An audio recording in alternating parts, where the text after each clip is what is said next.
So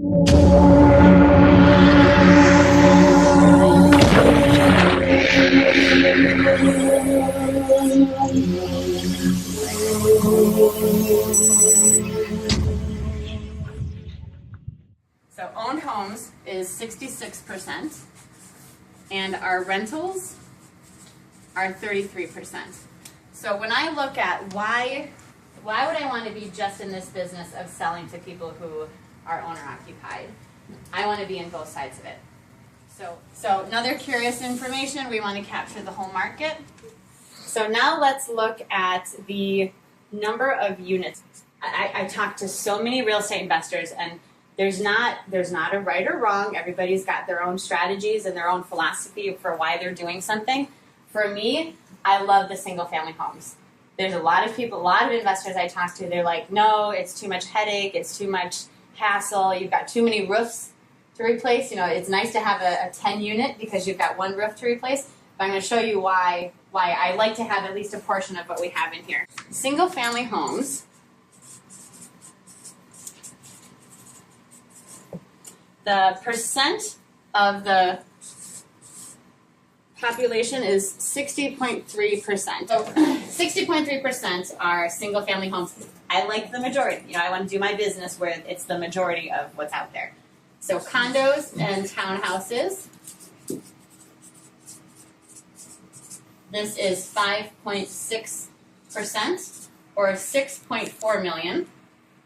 Two flats are 4.3%, 5 million.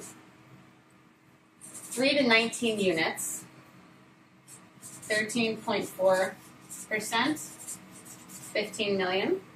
20 plus units, 8.6%, and that's 10 million. And then mobile homes, this was interesting, 7.6%, 9 million. Now, I am a fan of owning it all. You know, I want to capture 100% of it. But when I look at the breakdown of what is out there, I love mobile homes. Mobile homes can give you a good return. But I'm focusing right now on where the majority is. You know, you're always going to be able to find more buyers. You're always going to be able to sell and buy and rent more in this demographic. About why not do $1 million house or a $250,000 house? For me, you know, there's people who do it. I have a girlfriend. She only flips multi-million-dollar homes, and she does really well with it. When she does really well with it, she's sitting on a house right now. She bought it dirt cheap, and she's got a lot of money that she can work with, so it's not a big deal. But she got it listed for $5 million. She's doing the same thing that I'm looking at the house to rent it short term. It's got a 42-person theater, like to give you an idea of what type of house it is. It's on 8 acres. Can't sell it for the life of her. I mean, if you're going to spend $5 million on a house, you want exactly the house that you want. So it's a little bit older. You know, she fixed it up, but it's not. You know, it's not a no-brainer for somebody at $5 million. So now she's got multiple exit strategies. Right now she's just sitting on it, and she's renting it, and the vacation rentals are covering. But I look at how many houses could I have flipped in was it 3 to 5 years, something. She's been sitting on it for years. Whoa. Years. Every time I see her, I'm like, did you sell that thing yet? I'm like, okay, well, that's okay. We're going to come and have a girls' weekend there. So not the worst thing. But she's now looking at a plan of the property. It's in New York. Of the property, split it off so that she's going to have condos, and she's actually going to use the main house as like the clubhouse. So, you know, she's having to go a totally different. Again, she was smart. She's got multiple exit strategies. If she didn't have the land, she wouldn't have this option. So when you go into a deal, you want to have multiple exit strategies. So value of homes, why I love what I love. $50,000 to $100,000. 30.4%. So 30.4% of the homes are in that price range. $100,000 to $150,000. 23.7%. $150,000 to $200,000. 14.6%. So just these, 67.7%. Again, this for me is the sweet spot because it's where the majority are. Less than 10% of the homes are over $300,000.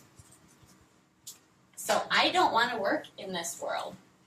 We're all probably in this category or close to that category. But the majority of people are going to be up here. So this is why this is my sweet spot. So I'll buy a house for, I don't ever like to list a house over $200,000.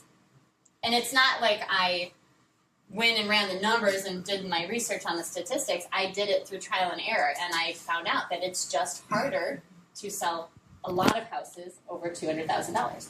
So I can get in, I can get out, I can sell it fast. I don't have to sit on something in the market.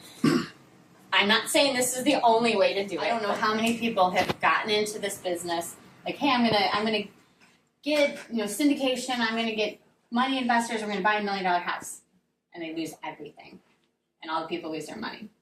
And it's to me that's just not smart.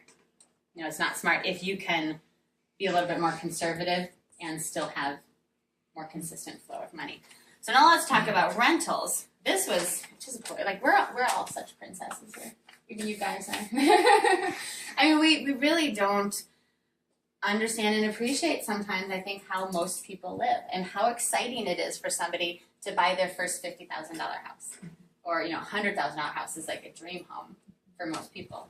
So rent your luxuries, invest in your assets. Even if it's your own house. $500 to $750 represents 33.7% of the renters, and $750 to $999 represents 17.2% of the renters. So here we're capturing the majority of the market. So I had this conversation with my dad. He has a couple of townhouses, way nicer than most of what I have, and he gets, I don't know, maybe $1,400 or $1,500 in rent. And I assure you, he has less headaches than I do. But for his unit, which has fewer people that are going to be wanting to rent it, for his, I could buy 2 or 3 in this range. If you're looking at where's the sweet spot, where's my most likely to get a good solid return without too much speculation, this is a good range. So I've got a bunch of rentals in Rockford, Illinois, in Beloit, Wisconsin, that are, it's in between these two. They're right around the $500 mark. But I can pick up those houses for $25,000. And we do have a house in Elgin, on the east side of Elgin, that it's renting for $1,100. So it's just on the tip of this. But when we have houses that are $1,500 or $1,800, it's very difficult to find somebody. People will probably never own their own house. I mean, it's just the reality. So if you can provide a nice, solid rental for them, you can keep them happy, you can have a nice, clean place, a little bit nicer than what anything else is out there, then you can keep these, and they're good, solid cash flowing properties.